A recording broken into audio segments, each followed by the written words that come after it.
Okay, we are here. Michelle Visage, what are you doing up in here, girl? Oh, I don't know. I just figured I'd come and sit in on a podcast. Well, that is that lipstick that I love so much. Who is it? What is it's it? Mac Lady Danger. Is it Lady Danger again? I told you, you know. I know it. I asked. You're doing something different. You want me to tell you what I do? What is it? Yeah. I don't do, because it's very orange and I'm very pale and yellow. I love it. I love the orange. So what I do to just take down the orange a little is I line it in Mac's Cherry. So it brings a little blue red. I see. And it bleeds over the orange. That's so what you it still is. get the brightness of Lady Danger. I ask you that every time, don't I? Every time, because that's my key time. to mix the cherry with the Lady Danger. I see. Instead of doing the orange liner with the orange lipstick. Okay. So I'm going to get into our guests right now. We have a very special guest right now. You know, I've always been in love with songwriters. Yes. I always have. You know, I saw the Carole King musical. Beautiful. It's fabulous. It's fabulous because of all those great songs. And today we have a songwriter here who is on top of the world right now. He is, and he's adorable. And he's adorable. And we're going to ask all about the plastic surgery you've had. To get that perfect nose. Yes. How does one achieve? Justin Tranter is here, Hello. ladies and gentlemen. Hi. Now, we first met each other through Diane Warren. We did. Another brilliant songwriter. Another brilliant songwriter. Brilliant. And you were on, I think you were in the studio at the time with Tricky Stewart. Yes. And you were with the band Semi-Precious Metals. Weapons. Weapons. Yes. And now you are the top songwriter in the MF game right now. Tell me about, how did that happen? How did you go from Semi-Precious Weapons to the top bitch in the business? Well, first, I don't know if I'm the top bitch, but I appreciate that. But I'll take the title. Yeah, exactly. Just for momentarily, at least. No, so what happened was the band was on our third record deal at the time, signed to Epic Records. Yeah. And they wouldn't release a song, let alone the whole album we had made. And so we're just writing for ourselves. And a couple of the songs, Tricky Stewart was like, oh, can I play this for Rihanna? Can I play this for blah, blah, blah? Nothing ever came of that, but it started that sort of like those gears turning and be like, oh, well, maybe while we're like stuck in record label hell, I could do something. So then luckily, the band had a publishing deal with Warner Chappell as like a band, as an artist writer. So it's like a different kind of deal as a deal where you're writing for other people. But I went, the guy that signed us is fabulous homo, Blue Hamilton, who's married to Matt Dallas, Kyle XY. His name is Blue. His name is Blue. He signed us. He left Warner Chappell. And the woman that got brought in to take over his position, I met with her and immediately it was magic. And she was like, well, yeah, I have friends over at Epic, and it's looking bad. Like, it's never going to happen. For your band. For my band. Do you want to go into sessions for other people? Like, I can put you to work if you want to. So she put me to work, and it was the first executive/business person in my life that actually fucking did something. You know, wow. you all know. We've all been. Yeah. We're all artists. Like, so many times managers and labels and publicists, all these people, they actually don't do anything. Right. And you're like, Collect your money. collect your fucking money. Yeah. You know, and like when we were on the Gaga tour, we were losing so much money, and all of our management, everyone's making. Because you opened up for Gaga. For a year and a half, the band did. And so we're losing all this money because everyone's taking their percentages of our gross income. We're fucking making no money. Right. And I'm like, wait, but this is I got on this tour. Yeah. Like, so anyway, so she was the first person that really ever did anything for me. And that just changed everything. Who is she? Her name is Katie Vinton. And it's kind of amazing because over the last 3 years, our careers have grown together. Like our success Where together. is she now? She's at Warner Chappell still. She's here. She's about to have a baby. Aw. Does she know who the father is? She does. She's a good girl, It's unlike the rest of us. Yeah. She's a very good girl, married and all that shit.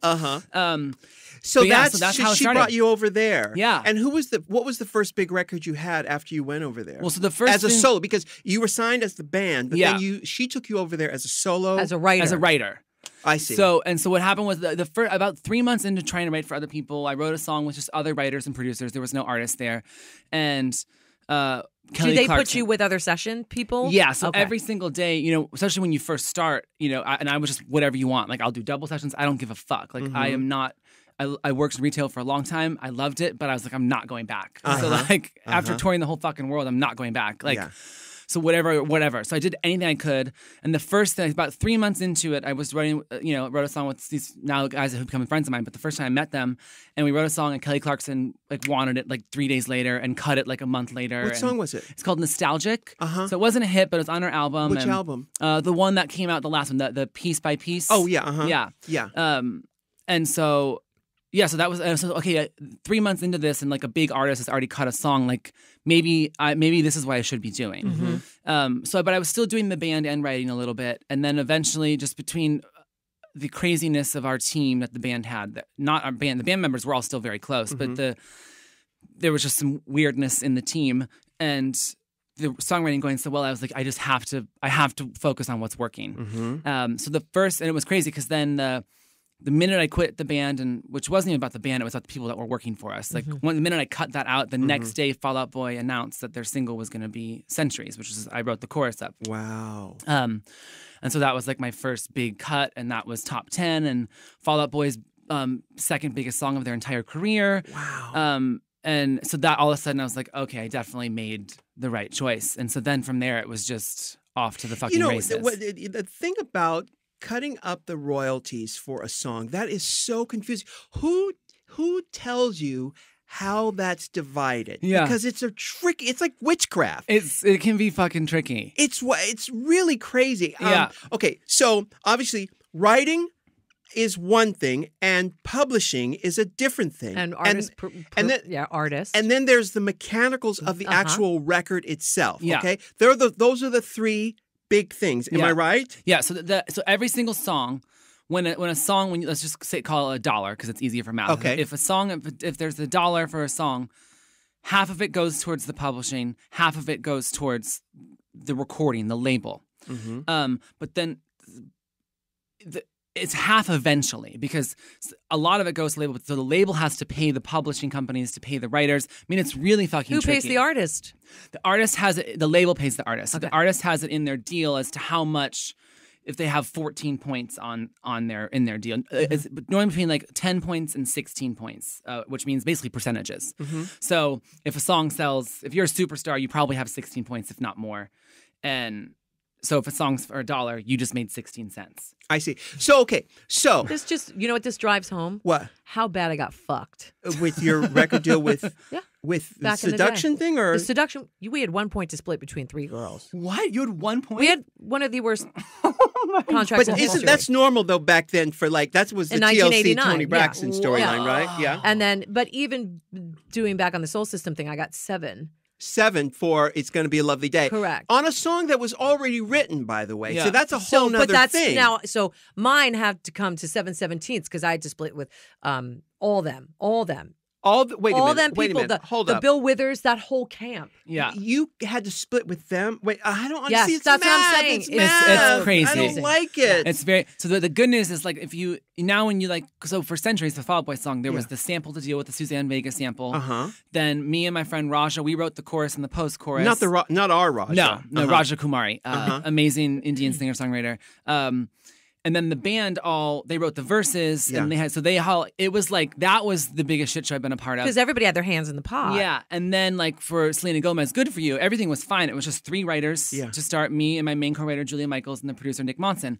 Well, then they needed a radio version, so they brought in another producer, which the radio version became the main version. But why does the producer get writing on that then? Because so for this now, what happens a lot of times too is like the way the new pop system is set up. Well, it's producers started to get publishing in like when hip hop started to happen. Okay. Because they would make these beats that were like they're in rap, which I'm a huge fan of, there is no melody. So the beat and the words are pretty much all you're dealing with. There's no melody anymore. So like these guys who are making the beat were like, I need fucking publishing. This is my song. Like there's no music here unless there's me. There's only your words and you'd beat and snaps or some shit. Yeah. So that's when it started happening and things started changing. So producers are now in the writing session for the most part. Unless in country, it's still just like 2 or 3 songwriters in a room. Then you bring a producer in to finish the record, blah, blah. So So yeah, Good For You was that, but then we brought in A$AP Rocky, and A$AP Rocky had someone change the beat under his verse, and so that one got really messy too. Oh my goodness. But also, you're just trying to be respectful. You want everyone to feel like excited they're about taken it. care of. They're taken care of. So it got really messy. But normally, it can be pretty fucking easy where it's just like, you know, whoever's in the room, you just split everything equally. Whoever was in the room for when the song was written is equal. Right. Now, when you're put into a group of people, when you're thrown into a writing camp, what do they call them? Writing workshops or? Yeah, well, there's camps is the common term, but that's like normally like some label is going to like get as many writers and producers as they can to like focus on like 2 weeks for Rihanna or for Kelly Clarkson or for whatever. But a lot of it too is just like your publisher or your manager, I don't have a manager anymore, but like someone putting you in sessions that they think that you would gel well with everybody in there. And then once, of course, you start having success and people start asking for you and you kind of pick and choose what you think would be right. Like play dates. Like play dates. Play dates. Yeah. Do you sit there with the piano when you're writing, you start plunking it out? Yeah, sometimes you're playing the piano, or sometimes like the producer's like building the track while it's happening, which also can be very helpful to set the tone of the vibe. Like if, like, you know, we probably could have written Good For You on just the piano, but like he had like the really sexy synth chords and like the dark 808s and the snaps, which really gets you in the mood. So also it really does help having the producer writer in the room because like after like an hour, like you kind of know what the fucking song is. Of course they're going to work on the details for a while. Yeah. But like you're like, okay, this is the song. So you can even be like, you know, I work a lot with Interscope and I can be in the Interscope studios where you came. Yeah. And their offices are across the street, like a couple hours into the session, you can call the A&R executive over and be like, yo, come listen to it. And like, he'll know what the song is. So it's kind of, I mean, it's pretty amazing. But do the A&R people, I have so many questions for you. Do the A&R people know, do they know anything? Well, some of them do. I mean, that's a very good question because some of them don't know fucking shit. That's the age-old question, baby. Yeah. They don't know shit. But then they're the ones that I choose to spend most of my time with now. The one, you know, now that I do have some success, I can pick and choose where I want to spend my energy. But can you explain what A&R is for people who don't know? Sure. So what it technically means is artist and repertoire. So what that is they're an executive at the label who are assigned to the artist, or they find the artist. They used to go out and find the talent. Yeah, and they still will now, but you know, a lot of it just with the fucking internet, you can find so many amazing things by just fucking getting on Hype Machine or SoundCloud or whatever. So the A&R will sign the talent, find the talent, and then they'll be in charge of if the artist doesn't write their own songs, be in charge of finding them songs and listening to the artist's vision and being like, okay, you want to do, and like, you know, like Selena Gomez is a great example. Selena knew who the fuck she was and what she wanted to sound like. And so her and Aaron Bayshuk would have the conversations about her A&R person? About what it would be. And then he would go look for the songs. And then when it was time for her, when she wanted to get involved in the writing process, he would find the right sessions for her. So it's just kind of, you know, it's like an interesting job. It's like it's a executive job to help the artist execute their vision. Right. I wonder whatever happens to all the A&R people who have been in this business for years. Where do they go? Where do farts go? Let's start with that one. They just go out into the ether sphere. But A&R people, I know plenty of them that are no longer doing that. A lot of them end up working as promoters, or they trainers. Yeah. So they end up they all get let go because, like you said, Justin, A&R doesn't really, in the way we knew it growing up, it doesn't exist in that format anymore because it's so easy to find artists. They don't need to go out to a band and go to a showcase anymore. Right. That's kind of further along after somebody's already established, and A&R is different. But so all the ones that we knew growing up, everyone that I knew that was involved when I was around, they're all not even involved in the business anymore. Yeah. They've all done something. They go like to consulting jobs. Yes. Yep. Consulting jobs. Yeah. But no, there are ones like Wendy Goldstein's another really amazing one at Republic. She's just like, you can tell, like there's and she's always so humble. Like, well, no, I'm in my up moment right now. I've had ups before. I'll have downs. I'll have, you know, she's really amazing. But you see, when it comes to like in these last couple of years, she's had Ariana, she's had The Weeknd, she's had so much. Like, you're like, wow, this woman knows what the fuck she's doing. Yeah, there's some people who intuitively know what music is, and they know their history too. Now, which is another part of this, is how do you know you're not ripping someone off? I mean, you'd never really know. Yeah. I mean, some people do. Well, some people for sure know when they're ripping somebody off. But like, I mean, of course, it can happen on accident. Sure. Because sometimes I'll hear a song and I go, "Oh, you know what? I know exactly what that is." Yeah. You know that Madonna song, One Last Chance. It was off of the Something to Remember compilation. Yeah, what do you? She did it with David Foster, and she did with David Foster. It was You'll See and One Last Chance. And let me see if I can remember them. But I heard them. She does a little section of it that is from the Stylistics. Bet You by golly. It's not Bet You My Golly Wow. I think it's something. You're the star. Frankly, it'll come to me. But a lot of times, even songwriters will do that unintentionally, and Sure. the song is just stuck in their head. Right. But Yeah. you don't do it intentionally. Sure. No, Mariah Carey is the queen of being sued for that stuff. Right. In fact, that song she did with Diane Warren called Another Night. Anyway, it's a ripoff. It's an interpretation Yes. of Fly Me to the Moon. Oh, Really? wow. Yeah, After Tonight, the Uh-huh. song After Tonight, which is I think on the Rainbow album. Uh-huh. It has the same melodic chord progression as Da, da, da, da, da. Fly Me to the Moon and dun dun dun. I'm in the wrong key. Anyway, it's that. Yeah. But it's a tricky thing. It's a tricky thing. How do you know? Because what did you grow up listening to, Justin Tranter? Justin Tranter, was like, of course, very young, just like whatever was popular. So, I was born in 1980. From Chicago. So, yeah. In from 1980. Chicago. 1980. So, like, huge Cyndi Lauper fan. Uh-huh. Debbie Gibson. I was Team Debbie. Now, I lived for Tiffany, but like secretly, because So you had to But pick they one. were So you're Electric Youth is what you Oh are. my God, Yeah. Electric Yeah. Youth. Well, I actually stole the Electric Youth perfume from Walgreens because even though my parents were so supportive of my femininity, like so supportive, always, they never flinched. Yeah. You still get shame, you still have embarrassment. Sure. And so I was like, I don't know if I can ask my mom to buy this, so I'm just gonna steal this Yes. because I need it. Right, because I'd rather bear juvenile hall Yes. than to Then ask my mother. to buy Electric Youth. Youth. And I Yeah. tell that story now, and she It was gets a great so- bottle too. It was a great bottle. Yeah, And I she still gets- have it actually. Do you? Stop I it. still I have like it. the way it smells. She gave it to me actually. Are you friends with her? No, I've never met her. You've never Oh, met she's Debbie no. Gibson? sweetheart. Wow. No. Oh, wow. Hey, listen, we're going to take a break real Yeah, quick, but of we've got course. Justin Tranter here, the top bitch in the songwriting game in this town. I have so many questions. I hope I don't talk too fast. I'm talking too fast right now. Slow it down. Slow it Okay, down. I'm just Breathe. going to breathe. I'm going to Breathe. take this little break and breathe. Okay, we'll be right back. Hey, therapy should be affordable, confidential, and convenient. Yes. That is exactly what TalkSpace is. Now, only with TalkSpace do you get unlimited messaging to your dedicated, licensed therapist for just $32 a week. Keyword license. Yes, yes. And now you can even schedule a live video session with your therapist right from your smartphone. It's just as easy as that. Yeah. Now, kids, you can get $30 off your first month by just going to Talkspace.com and put in that offer code RU. Yeah, and you can also check out the app. It's in your phone. It's in your store. You know how to get it. And like Yeah. you said, don't forget, use the coupon code RU. It's Talkspace. We are back with Justin Tranter. I have so many questions. I love songwriters. I was that kid who would read all the liner Me too. notes Me on too. songs. I knew everybody's Yep. name. And I wanted to know their name because someone who could pull a melody and a beautiful lyric out of the ether, I think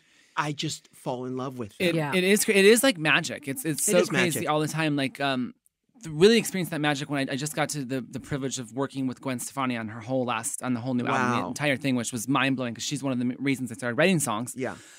And it was her first time back writing in a long fucking time. And to like, I'm in like the quote unquote grind every fucking day, but to see her doing it again after a while and just this, like she was so grateful and so happy, and she's a very religious, spiritual woman. So she's just like thanking God through the whole process. And you're like, wow, this is amazing. Really? It is. Yeah. Wow. It's like you're creating magic out of And you're thin channeling fucking air. the source. Yeah. And that's what's so amazing to open that sort of blocked areas. Yeah. It is a great thing to happen Yeah, to you. it's a gift. I mean, It is a gift. I feel so grateful for it. And it's just like I work a lot. I work at least 6 days a week, if not more. Wow. Wow. Does your brain ever fry up? No, because it's like there's so much collaboration involved in the pop world now that Right. like some days it's my main idea, so of course it's exhausting because you're leading the way creatively. But then other days it's someone else's main idea, and you're just there to shape, inspire, tweak, throw in. So it's every day's different. Or like when the artist is there and they fucking know exactly what they want to say, Great. all you have to do is fucking help, so it's a little easier on the brain. But everyone's like, well, you need to take time off. And I'm like, I'm making music and like drinking Chardonnay. You're not I don't laying a house. I think I'm good. I work my ass off, but it's not hard. It's not draining. It's not hard. You know what I mean? Do you avoid listening to the radio so that you don't have to sort of seep into your other songs don't seep into your head and you? No, I've started to avoid listening to the radio because it sucks. Well, half of it's mine, so be a nice bitch. Not spoken. This is a former radio personality. I'm just kidding. No, but you'll get up. I was getting obsessed with like looking at the radio charts to see where my songs were and like listening. My mom was here recently and like I don't know how to drive, so I'm never in a car. I'm not going to tell the Uber driver to put on a station so I can maybe hear one of my songs like some asshole. But my mom was here. She rented a car because she knows how to drive because she's a real human. And it was really fun because it was kind of like also like because a lot of it's just timing, right? Because you can have. It's timing for release schedules. And I got really lucky, like the top of the year, like in terms of singles that I had written, they kind of a bunch came out at one time. So it was really fun. My mom and I were driving around. It was almost laughable. Wow. But then like. Does it get you excited to still hear them on the radio? Oh my God, every single time. It's so crazy. But then you get like obsessed with it because then all of a sudden like, I haven't heard my song for 2 days. Am I over? Is it all over for me? Yeah, yeah. And and so I've stopped listening. Of course, it still come on randomly. I'll be in an Uber and they do have the pop station on, and you hear the song and you get so excited. Or the one Gwen song, "Make Me Like You," is just like hot AC gold, and a lot of Uber drivers listen to hot AC. So like that one I've heard. That's safe. Yeah, it's safe for their customers. Yeah, so I hear it so much that one, and it's like, oh, that's cool because on pop radio they never played that record. So. Yeah. I know you know Diane Warren very well. I've known her for well over 20 years. Wow. She, one of the most successful songwriters in the history of songs being sung and recorded. Yeah. But whenever I'm out with her, she is still hustling those songs. Oh my God, she is a hustler. The ultimate. It is crazy. Now she hustles real hard. I mean, she will go up to someone. She'll see a star who has recorded her songs before and go over and say, "Hey, I got a song for you." At a party. And like they're like, "I'm trying to eat this like weird, shrimp cocktail." Like, yeah. Now, is that required? You like that? I like that she's always.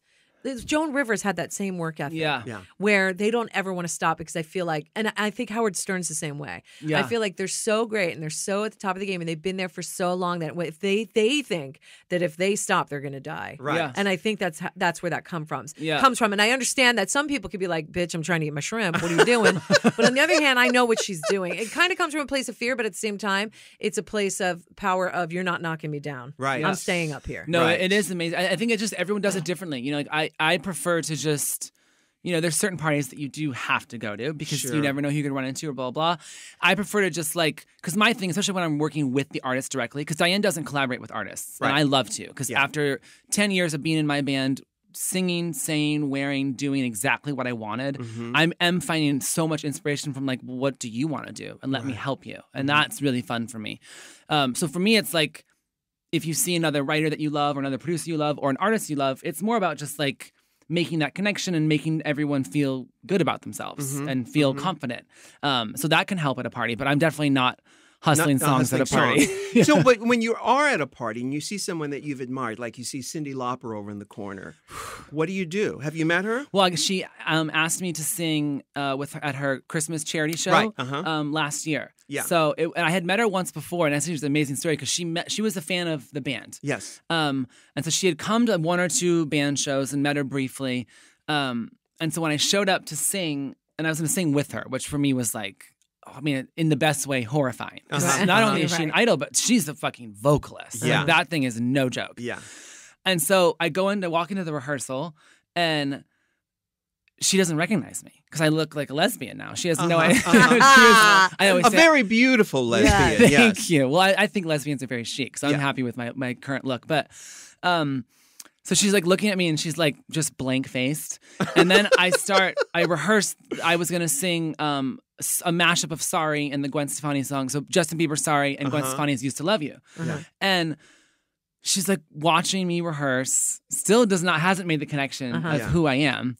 And, because I'm sure some of the people on the bill, like, the people that work for her have put on the bill to raise money and awareness and sell tickets, and she might not know who they are. Yeah. So she's looking at me, and I knew it. I was like, this bitch has no fucking clue why I'm here. And then she doesn't know Sorry. She's never heard Justin Bieber's Sorry. At that point, it had only been out for a couple weeks, in fairness. But then when it got to the part where we were going into the Gwen Stefani song, I guess she had just seen Gwen perform that on The Voice or something, and stops it, and she's like, "That's the Gwen Stefani song. Why are you singing that?" And I was like, I wrote it with Gwen, and the first one's a Justin Bieber song that's like #1 on Hot 100 right now." And she's like, okay, like I don't know. I don't think, like, she just still wasn't connecting. And then finally, I see her manager like pull her aside, Lisa, who's fucking fabulous, and I can see her like explain. And Cindy comes over and she's like, "Oh my god, I didn't realize who you were. I'm so proud of your success. I've been following this whole thing. It's amazing." So But then when I was actually singing with her, because when we sang All Through the Night together. Oh wow. Which is one of my favorite songs of all time. I definitely like cried on stage, like a loser. Like fully cried. No, that's not a loser. It's beautiful. Yeah. Because you were in the moment. Yeah, and it was my mom's like, I can see my mom on the side of the stage just like freaking out. I mean, it was such a great good. song too. That is just amazing. Now, you talk about your mom, and we when you came in, the first thing I want to talk about was your nose. I asked you if that was your real nose, and I was sitting here trying to clock it. Yeah, and is it your real nose? It is. I swear on my mother's life, it's a real nose, because it is. I'm a nose connoisseur. Yes. I love gorgeous noses. This is perfection. It is a perfection. Now, where's the nose come from? So my mom and dad both have. My mom is Irish and German, but still got a pretty tiny nose, and my dad is Scandinavian. So that. That's always angular, small features up there with those creepy white people. It's Scandinavian. It's Scandinavian. And so that's, Actually, Kate Moss asked me the same question when I first met her. Is that, asked if that's your real nose? Yeah, and she was like, I don't fucking believe you. Yeah. And show me pictures of your mom. I don't believe it. Show me pictures of your dad. Yeah. And then she calmed down. But she was like, no, I need to, like, who did this? Perfect. Yeah. Now, the name Tranter, that's not the easiest name to say. No. It's a weird name. It's a weird name. Yeah. Because you want to say, what do you want to say? Maybe Tanter or Tanter. it's the Trainer. I get a lot of trainer. Tainter. Taint. Pierce. That would be really good. Taint-haw. Taint-haw. Yeah, and people always spell it with an O-R, like T-R-A-N. Right. Like T-O-R. Like a trainer. Yeah. Trainer. Yes, that's what you want to say. You want to say Justin Trainer. Yeah. Yeah.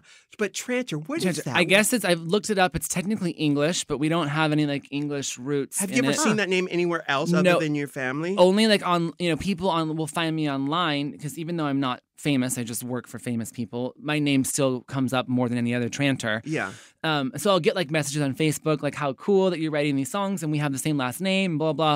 And the only other Justin Tranter is someone, just because like it'll come up online if I'm like looking for some article or some interview I do, because interviews make me very nervous, like print interviews, because they can fuck it up. Sure, they can change it. Yeah. And So they will. So I get very nervous now, especially because so much of it is about working with these other people, and I don't want to ever tell somebody else's story. Right. So I get very nervous. So I'll be like searching for shit like a crazy person, like, oh my God, what do they do? But I always do interviews because I want queer kids to know that a queer person is writing these songs. Good. Because I love not being in the band anymore. I love not being like in front of it. It's so nice to be back. It's so much easier. Because the focus is not on you. Is that why? Yeah, and it's like, I mean, so much of it's such bullshit. Like doing if you're going to promote a song, you both know. Like you answer the same question 7,000 times. Yeah. Where did you get the name? Yeah, being a queer person, it's like there's so many weird questions that they ask, because they basically want to say, so tell us about being fucking gay. Yeah. But they don't. So all this weirdness anyway, so I really like that. So I don't do interviews unless I can talk about being queer. Sure. Yeah. So anyway, looking for stuff. There was like a Justin Tranter who got in a motorcycle accident. He's fine, everyone. He's fine. Oh, good. Thank God. Good. So that's the only other Justin Tranter I know of, because he got in an accident and it was in like his local Wow, newspaper. that's crazy. And was everybody calling you going, oh my God, are you okay? I mean, it was like in, Nebraska. But like that's the only thing that's come up. So that brings us to the obvious question, which is dream list of artists you'd love to write for. I mean, that interests me because you've written with so many. Yeah. Stevie Nicks is a big one. Wow, really? And I got an email from her, from her management a couple weeks ago saying because it's a question I get asked a lot. Yeah. And I always say Stevie Nicks. One, because it is a dream artist, and two, it avoids like any like politics of like current pop stars. Very smart. I can just say Stevie Nicks, but it is true. I really do worship her. So I got the email from her management, be like, we heard that you are a fan and want to work with her. She's not making music yet, but like she's really wants to work with you, hopefully in the fall or something. So that might happen, which would be crazy because I already got Courtney Love and I got Gwen, and if I get Stevie Nicks, for me that's like your trifecta. Yeah, that's the trifecta. Yeah. Oh my God. Well, the interesting thing about going into a writing session with someone, it's like going to bed with them. Yeah. You don't know what the chemistry is going to be Right. like. No. You know, and at what point have you ever had a session where you both thought, it's not really working out? I mean, I've had sessions that started that way, but I do really pride myself in like trying to crack the code of the room. You mean you're talking the Chardonnay now? Yeah. That's where how the we crack the Chardonnay code. comes Just in. get drunk and everyone's fine. Hey, Hey! I like that song. No, I really pride myself on like figuring out, do I need to run the session, or do I need to support the session, or do I need to blah blah blah, and to make everyone as comfortable as possible. I think that is a gift that a lot of queer people have been given. Yeah. You know, from birth. Oh, yes. Born into that gift. Oh yes. I think also it's also our survival of like being and the able, want to please. Shapeshifter. The Being a wanting to shapeshifter. please. the want to please, and the shapeshifter, and learning how to survive in the situation and having your personality get through a bunch of bullshit. So I've never had a session where it just like went completely bad, which I think every other songwriter I know has at least one story, if not 10. Yes. Especially because in the new world of pop, there's just so much collaboration. It's so much. And so much attitude. It's different. Oh my God, that's a whole nother That's thing. different than Now, it used to be. Oh God, the egos. That's the honey, thing. it's different. It's Oh different. my- It's always been there in Sure. pop music and rock stars. It's always been there. Yeah. But it's on a different level now because of this kind of social world that we live in. Yeah. And seeing people and do their reality shows and they're this or that. So everybody's got different egos, way more than we ever had Well, to deal with. also the turnover is much faster now Yes. because of that, and I think people Yes. understand that. You know, they know that for job security, you know, they know that there's always someone else coming up in the ranks. Always. You know, And it's you see the girls and the boys. There's not many. I've obviously, you know, with the DNCE project with the Cake by the Ocean song, and I've been very close with writing with Joe Jonas. But Joe is the only like male star I've actually collaborated with. You He's know, a sweetheart. Oh my God, he's the too. sweetest thing on the Yeah. planet, and he's so excited to make music and collaborate. And blah, like blah. humble, oddly, you know, people made fun of them growing up with their fucking chastity rings or whatever they were. But I have to tell you, rings though, right? well, Weren't they? that's what they ended up being. Uh-huh. But for somebody who had such success so young, so many people get really fucked over by that mentally. Yeah, they're both. The whole family whole is so family's grounded. pretty solid. It's amazing. Yeah. But so you know, like I was about to say like the girls that I work with, even though there are a couple boys, but like Bieber, we didn't work. You know, he contributed to the song after we did our thing. Same thing with Fall Out Boy, blah blah. But there's these. What song with Bieber was it? Sorry. Sorry. Yeah. So you didn't sit in the room and work with him? No, just me and Julia wrote to a track. That.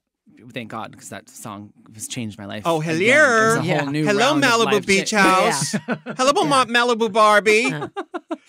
So But that's it's- all. Yeah, so a lot of the girls though it's different too because I think back in the day it was like you were either an artist who wrote or you weren't, and now I think which is cool. There's like a little bit of both. Like Selena is becoming a really strong writer, and she knows. She always has known since I met her, which was about a year and a half ago. She always knows what she wants to say, but now we're writing with her more and more, and like this bitch is killing it, and it's really cool to be a part of that process. But everyone has to leave their ego at the door in that moment. You know what I mean? Like she needs to be able to feel comfortable because she does have something to say. She does. Her life story this is not a normal experience that she's experiencing. No. And so like she should talk about it. You know what I Well, mean? I'm going Like, to talk about that. We're going to take a quick break, but I'm going to talk about Barney. a song about. But she on Barney and she Friends? was started on Barney. Oh, okay. Her and All Demi. right. Yeah. Well, we're going to take a quick break. We're talking with Justin Tranter.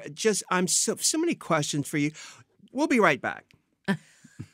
You know, I got to tell you, you know, therapy throughout my life has helped me so much, helped me navigate all of the sort of tricky, sort of emotional landmines, you know. And I got to tell you, I think everyone should be in therapy. And now it's so easy to find a licensed therapist to help you navigate your life because of TalkSpace. I wish to God when I was going through my teenage Yeah. all that stuff. Yeah. I wish this existed. You guys, it's so amazing.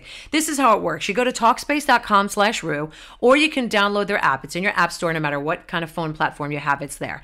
Then you're going to speak with a Talkspace therapist representative where you're going to share who you are, what you want out of therapy, all that stuff. And then you're going to pick a plan. Now, there's a few plans to choose from. I'm not going to go in details, but here's the example. First plan is $32 a week. It's unlimited messaging. It being checked by a therapist twice a day and a 10-minute live session. That's just your first month. And then there's a second plan, $43 a week. You get more. Third plan is $69 a week, and that includes unlimited messages and 30-minute live sessions every week. So there's a lot of, obviously, the more you pay, the more you get. Yeah. But what's great about it is they plan it and they tailor it for you. Yeah. They put you in touch with a therapist that best fits your needs and what you want to get out of therapy. You're absolutely right. And over 300,000 users already know what it's like to belong to Talkspace. Yes. It is brilliant. Licensed therapists who have your best interest in mind. Yeah. This is a great, great plan. Now, for $30 off your first month, go to Talkspace.com/Rue and use that offer code RU, honey, because it will change your life. Amen. Go get it, babies. Now, we are talking to Justin Tranter, who is a songwriter who's written so many big hits right now. This is really your moment. How are you going to be able to stretch this moment? Are you just really nice? I don't fucking know. Because I would think, though, taking a cue from Diane Warren, she had big supporters in Arista, Clive Davis. Clive Davis. Yeah. And I think over at and what's his name? Not Flair, not Ric Flair. That's WWE. He's a wrestler. Yeah. Who's the guy who did the Pussycat Dolls at RCA? Ron Fair. Ron Fair, yeah. There you go. Big supporters. So she had those guys. Do you have those people equivalencies over at Interscope or whatever? Yeah, I mean, the people I work closest with are Aaron Bayshuk and John Janik at Interscope. Say that a little slower. Who are they? Aaron Bayshuk and John Janik at Interscope. See, now I understood you because we speak.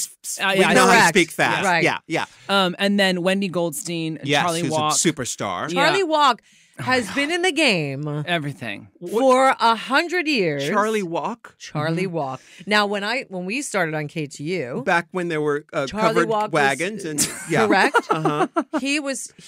I believe he had Mariah, didn't he? I mean, he's done everything from marketing to running the label to everything. So he's at Interscope. He's at Republic. So Wendy and Charlie are at Republic, And that's Warner Brothers. That's a Universal company as well. Okay. Right. But then I have friends and people I work with at almost all labels at this point. Mm-hmm.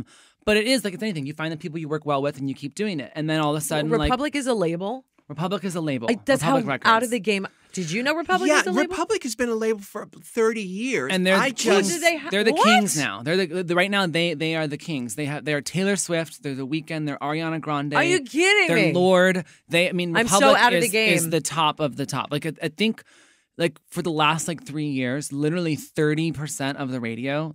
Like a third of the radio But the funny is them. thing is, like, it's listen, crazy. I lost track when all those mergers happened. But then when that's what I Sony say. What BG happened? It's Because for me, okay, I was on Arista. Yeah. Arista, now it's Sony BMG. Right. So for me, being on the radio, started in 96, was on it for 17 years. I don't know if I've ever heard of Republic once being on pop radio and urban radio. And this is I never even heard of it. Yeah. I've been out of the game for a long time and I only listen to show tunes, but that's only because I'm not on the radio. Yeah. But when I was on the radio for all those years, I don't remember ever any reps coming in from Republic. Republic so did they merge? They were a rock. They were were a more rock rock label. Which label. They that were a explains big rock it. label. Okay. Yeah. And then in the last 5-ish years, they've like taken over pop music. Thank you. 5 years Right. gives me a window of justification. Okay. Thank you. That's how long I've been out of radio. Yeah. But how much of what you do and keep staying relevant and on the tip of people's tongues has to do with you going out and giving little handies, literally and figuratively Yeah. speaking. Because you have to. You There's have to. other You ways. have to give handies. Yeah. Yeah. No, for me, it's just about one, I think I'm naturally a friendly person, so that does help. Yeah. But two, it's just always being willing to be open to what's next and what does that label need, what does that artist need, what does it need. But honestly, the success is very new for me. It's like a year and a half, so I don't know what's going to happen. But Right. and I keep telling my parents, like, because they're just so excited and they're still together? Yes. And they're just so proud of me and they can't even believe it. Are they still in the Chicago area? Yeah. Oh, yeah. They'll never leave. My mom wants to come out here, but my dad just loves Chicago and he teaches tennis and he's obsessed with it. He loves the winters? Apparently. Oh my How God. do you do the winters, though? How many know. winters? You left when you were 21? 18. 18. Yeah. The day you turned 18, you said, I'm going west, Well, Mama. I just went to No, college. you went to college. So I went to music school in Boston. But then I was in Boston and New York Which is until cold. 2009. So I was in the cold. I had the winters until 2009. But it's not as cold in New York as it is in Boston or Chicago. Boston's way colder. Yeah. Yeah. And Chicago's fucking brutal. It's brutal. Brutal. It's painful. It's the devil's dick. It is what the cold is in Chicago, It in Boston. is. Yes. It's crazy. I just won't do it. I'm No. from San Diego. Okay, Yeah. we just don't do that. Mm-mm. And the first few years I moved to the east in Atlanta. We had some winters. Like, this is cute. Yeah. And then I Yeah. moved up to New York, and this is cute. And No, I New- feel very, It is not cute. very, Yeah. for the first few years. But you give Okay. fashion looks. Fashion you bundle looks. up, honey. Sure, Yeah. you can do Your- all that. Your coats and your Your coats, your sweaters, your turbans, Yes. if you're so inclined. your scarfatures. Scarfatures Yes. and serving looks. Yes. But at one point, I think it's probably Scarfatures. yes. I'm sorry that got me. Scarfatures. What We'll the make up many fuck a word. Yes, that? but you hit a certain age. I'll say it, 40, Mm. and there's no looking back. You say, I can either go to Boca Mm. or I can go to Palm Springs. Yeah. Well, I never thought I would live here ever, and we came here to just make an album.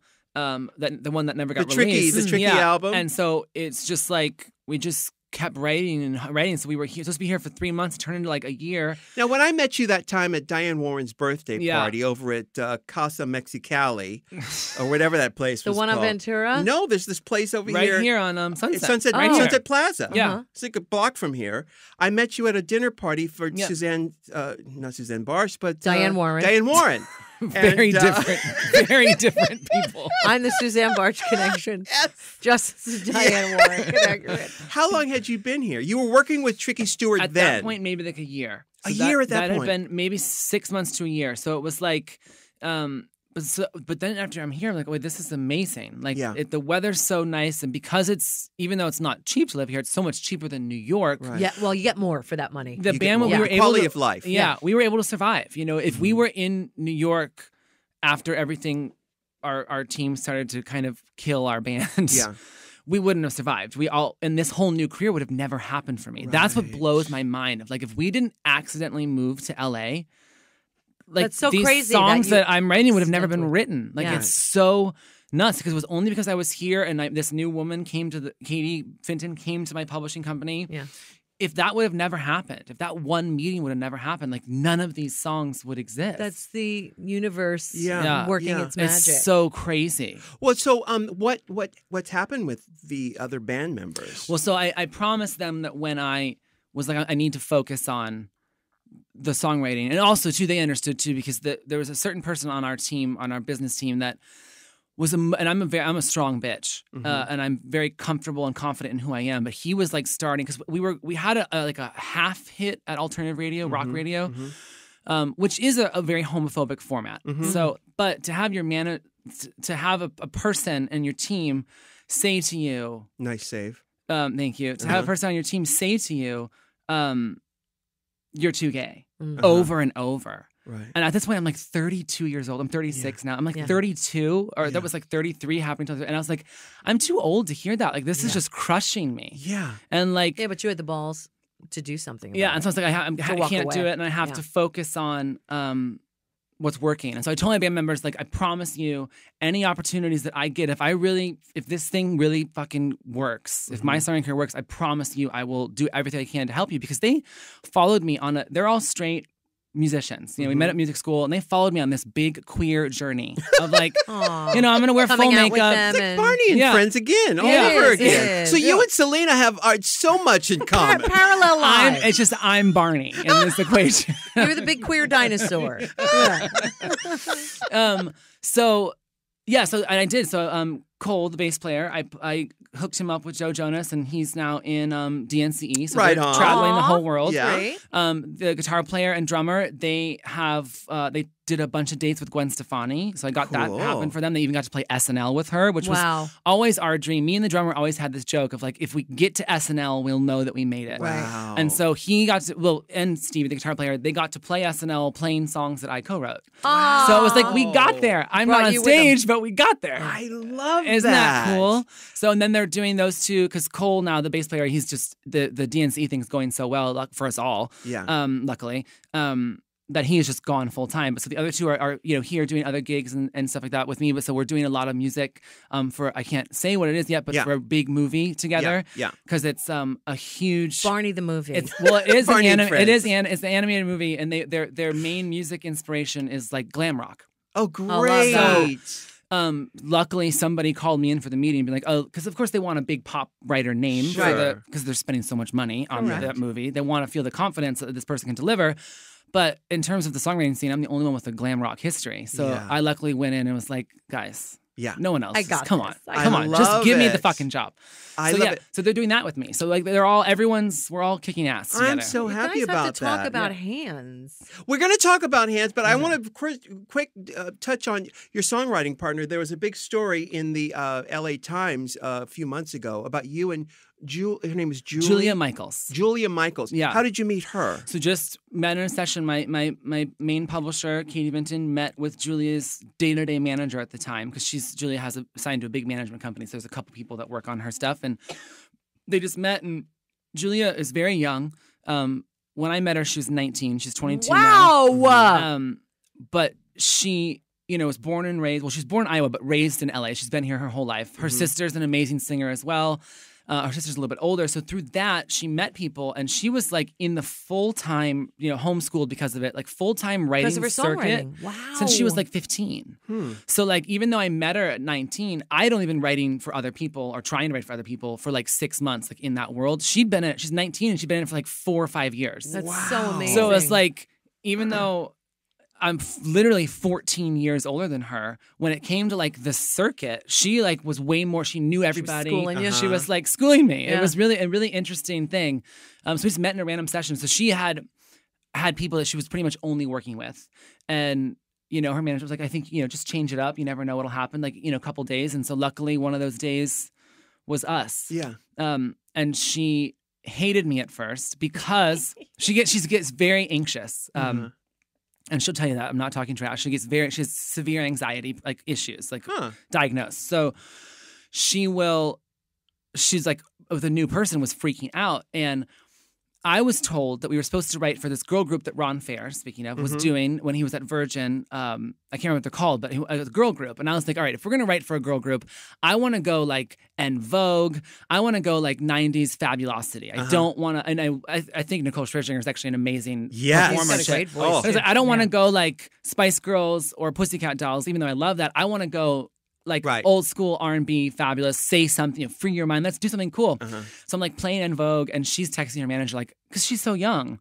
She's like, and I still was looking like a full-time rock star at the time. She's like, why is this man in full makeup and heels playing me En Vogue videos? Like, who is En Vogue? My goodness. Well, she's a baby. Yeah. And so she like was like, wanted to get out of the session. Like, and her manager luckily said, stop being a bitch, stay in the fucking session. You never know what will happen. And so then I was like, well, we don't have to write for the girl group. Let's write just whatever you want, know? And we wrote this amazing song that then Rita Ora and Calvin Harris cut like literally 2 days later in London.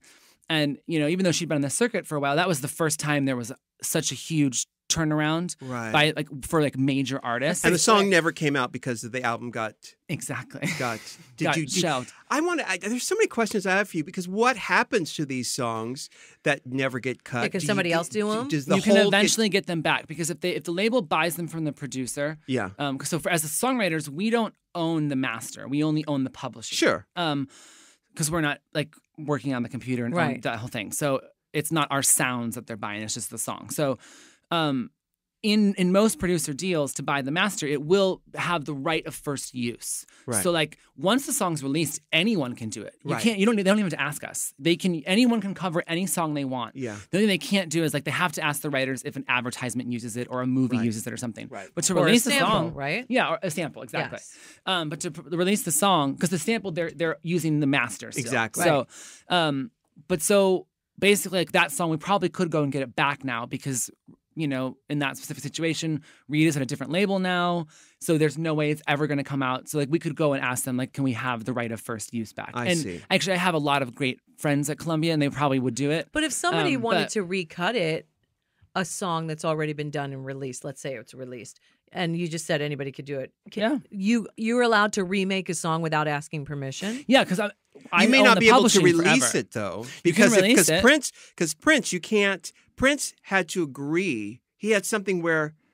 Yeah, because getting the rights to some of these, like some of the songs I was talking about doing the Broadway album, I knew that's rights. where this was going. Yeah, well, because I'd never heard of. Like, I thought you had to get the rights to these songs. Right, me too. Yeah. Well, I want to talk more about this. We're going to take a real quick break, but that's we have so many I know. questions. Because it's like voodoo. This whole songwriting. I don't thing. understand it. I don't understand it at all. I don't understand it at all.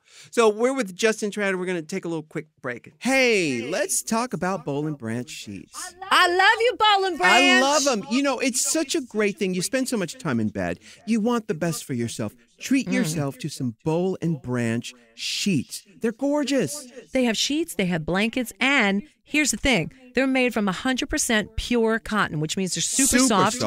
And the more you wash them, they get softer over time. I just love that. And listen, kids, there's no middleman, no department store markups. You buy directly from them, so they're essentially paying wholesale prices. Yep, and everyone who tries Boll and Branch sheets loves them. That's why they have thousands of 5-star reviews, which matters for a lot of people. Like for me, when I buy something or I'm going to a place, I Yelp it right away to see what kind of reviews they have. Yeah, see, I need to sit on them and feel them, and they feel great.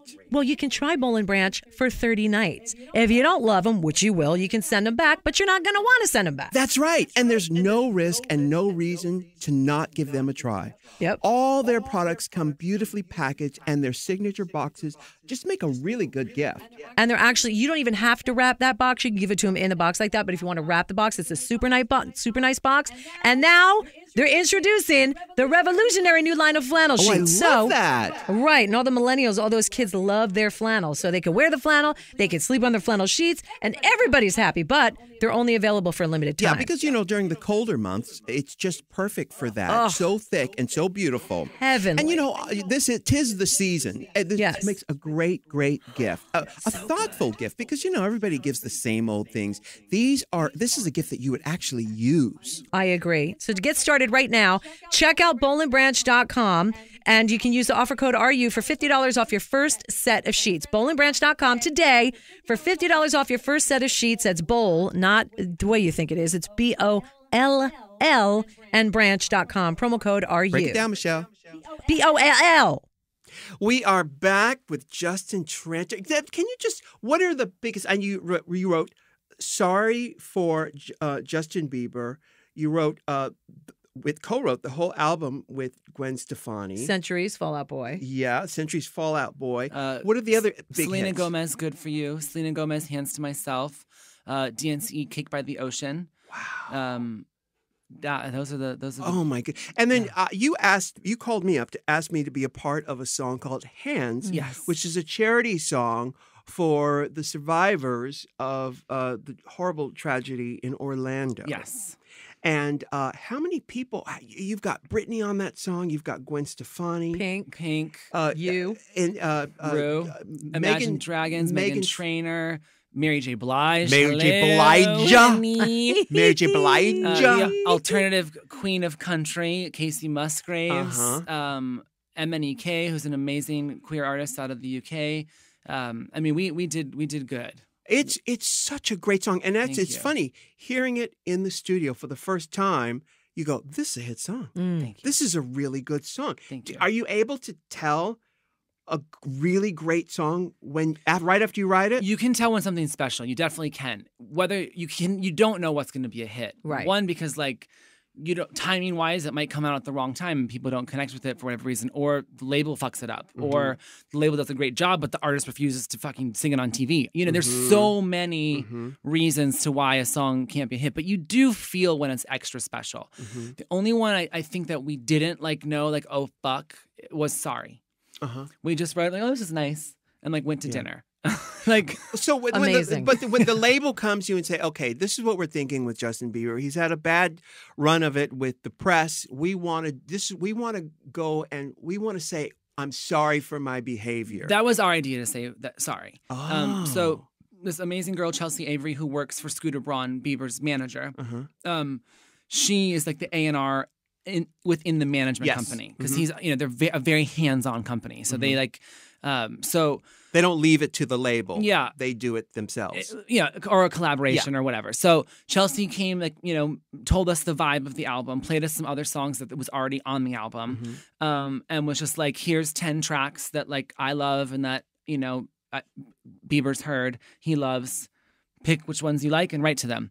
And so it was me and Julia's idea because I am a big fan of like the art of pop culture and the art of celebrity. And so like kind of like understanding like he's at a point in his career where if he apologized, the song would mean it would. Right. Luckily, the song ended up being a very great song, but that was a moment of timing as well, where it's a great song with manipulating the art of celebrity. So you worked within the narrative of his career. Yeah. And just also, so then also making sure that we wanted to feel that everyone could relate to it too, because most people aren't celebrities who need to apologize. So we made it focused at the details of it as a love song. Yeah. So that way people could relate to it. So that one was a very much like, let's try to do this. Now, how much of the songwriting has to do with the psychology of how, not only the narrative of who's going to sing it, but what the subtext is to and sort of hidden meanings. Yeah.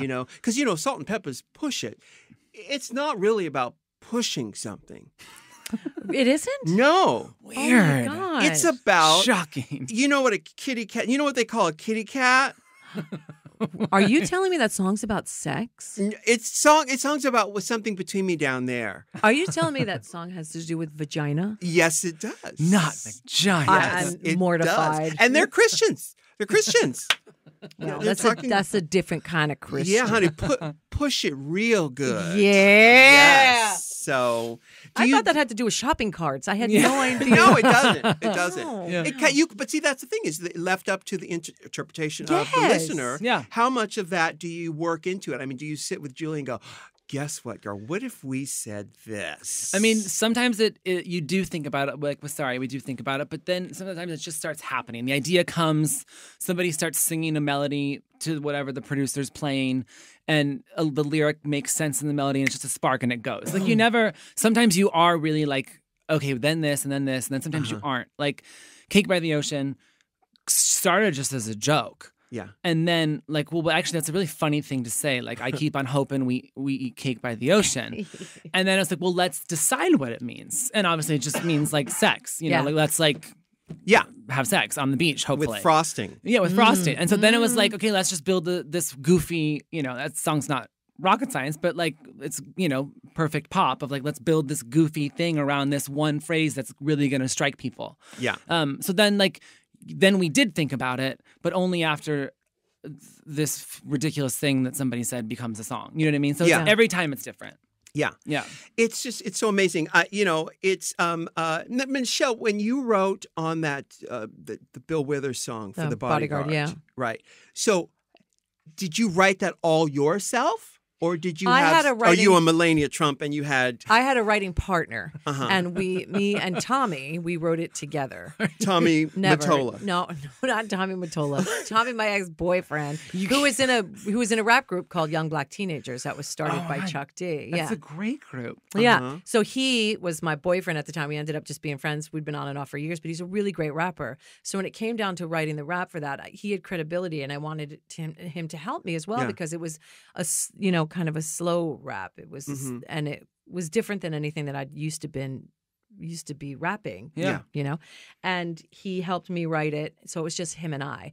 But then, of course, you had all the Bill Withers camp, Skip Scarborough, that whole camp had to be paid. Right, of course. Because the chorus was lovely day, Right. Yeah. So I wrote the rap with Tommy, just us two. Okay. Yeah. But then... Now, with your deal, did Clavillis and Cole get a part of the publishing Of course. also? You think they wouldn't? Okay. Why? No clue. Yes, they did, because it was a production deal. That's why. Right. Right. It happens though. I'm starting to sign artists, and like you have your own label now. Yeah, well, an imprint. It's not a fully functioning label, but Right. a production company, I guess. As opposed to a fully functioning vagina. Right. Right, Yeah. exactly, which I Penis. don't have yet. I'm thinking like when I'm 70, just to transition. Just I think for you kicks. should. We can go to Tijuana. Yeah. Absolutely. Hopefully, I'll have that good money, girl. We don't have to go to Tijuana. Yeah, right. We'll go to Ixtapa. Sure. So your imprint, and it's an imprint with Interscope, I'm assuming. No, we haven't picked a label partner yet. So right now it's just I have this amazing Black trans artist named Shia Diamond, who's an unbelievable singer-songwriter. Speaks about all the truths that you would ever want to hear. It's sort of like alternative soul music. Love that. She spent 10 years in prison. What? It's For fun? crazy. Yes, queen. Yes, for funsies. Yeah, no, and she was incarcerated in Flint, Michigan. That's That horrible water on top of yes, it. it's doubly bad. Even crazier though, too, like she has the sweetest heart you could ever wait to hear that. imagine. So the music's amazing. So we're actually going to put out the first single just on our own sometime very soon. And then there's a disco group called Plasty. Speaking of surgery, Love it. Yes. and it's just like full disco realness because it's like I met this girl who just has this voice from God, but like big singing and like big R&B singing it's not in right now. Right. And so when the big R&B singers, even just the big pop singers, when they were put on current pop records, it just seems like, why are you screaming over this Katy Perry track? It's a little weird. So it's like, how do I make, and she's flawless too. Like she's giving you face, body, and voice. And so I'm like, you can't just let this girl go to waste because her voice isn't in style right now. Right. So I was like, disco, because then it'll feel on purpose. Yeah. Like, and disco was such great party music, We but love full disco, musicianship. honey. You know what I mean? Like you had orchestras on that shit. You had Yes. full musicianship. And she's a real musician. She plays guitar. So her name's Chloe, and she's the star of this band called Plasty. So those are my two main But things now, right now. now it's a different role when you're being the head of a label, Yeah. because you think about who then is the market for this. Yeah. Because you think about the consumer today, who's I've heard years ago that the consumer for records is 11 years old to 25, and that's it.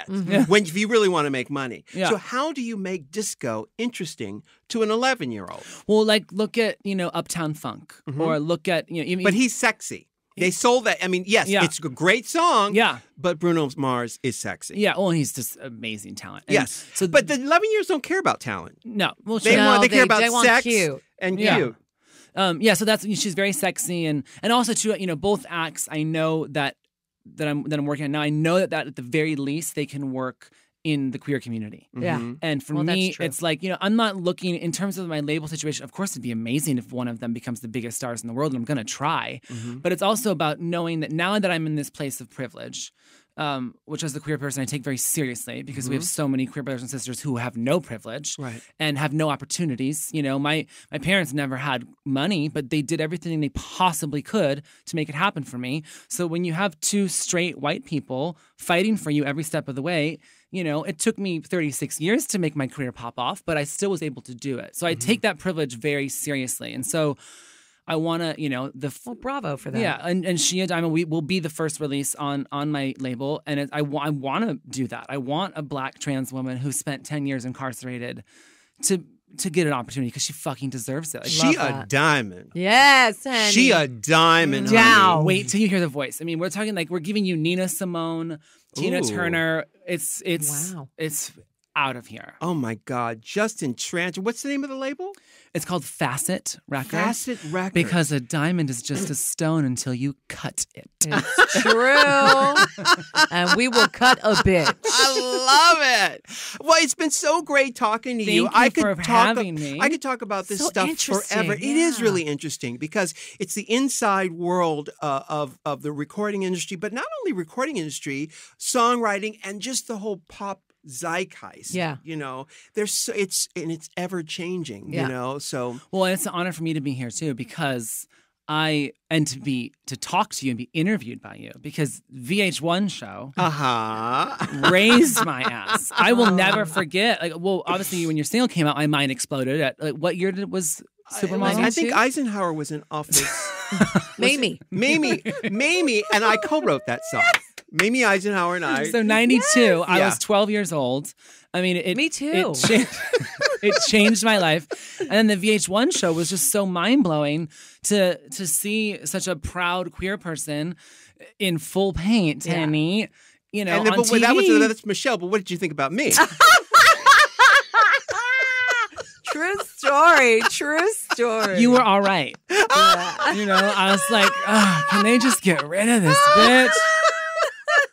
We love doing that show. In fact, Oh my God. we talk about trying to do a talk show. I mean, that's one of the great things about doing this podcast is that we get to sort of, you know, exercise. Get that wheel This is turning. it. So when it turning. starts running, we're ready to roll. Exactly. Yeah. No, you Exactly. guys served on that. I mean, it was like, thank you. I'll It was- never forget it. And I remember those things too. Like my mom would even remind me, or my dad, either one, like, you know, like, oh, you know, like the Ru show is going to be on and whatever. And I would still, like, even with the most supportive family ever, I'd still almost, because I wasn't out yet. I was 12. I came out at 14, so I had to wait 2 years. But like, you still have that shame of like, Yeah. Like, I don't want to watch it in front of you. Like, are they gonna? Do they know why I'm watching this? Yeah. Right. Do they know? Yeah. And of Well, course they knew. Yeah. Yeah, no, but you know, I mean, that shame is ingrained in our culture. It's Right. not just, but and you they know, didn't shame you. They no, it's just part of, you Correct. know, if we live in this masculine-dominated Yes. culture, and it's just Tell me part of about it. it. But Yeah. I'm glad we got you. I'm glad we got to have some small part in your evolution as big a. so part. proud of you. as a- Thank you. It's so great. I'm so Thank proud of you. you. And thank you for doing our show. Oh, We're going to look anytime. for all of that stuff. She a diamond, I'm waiting for honey. She a Diamond. She a and Plasty. diamond. Yeah. Yes, and Yeah. Plasty. It's all fabulous. Justin Tranter. Justin Tranter. Tranter. Yeah, it's Tranter. Tranter. Transfer. She's Tranter. Yes. All right. Well, until next time, guys. Thank All you right. so Love you, thank you, much. thank you. Bye. Bye. Can I get an amen? Can I get an amen? If you can't love yourself, how in the hell you gonna love somebody else? Can I get an amen? And don't forget to Can I subscribe get an on amen? iTunes. If you can't love yourself, how in the hell you gonna love somebody else? Amen.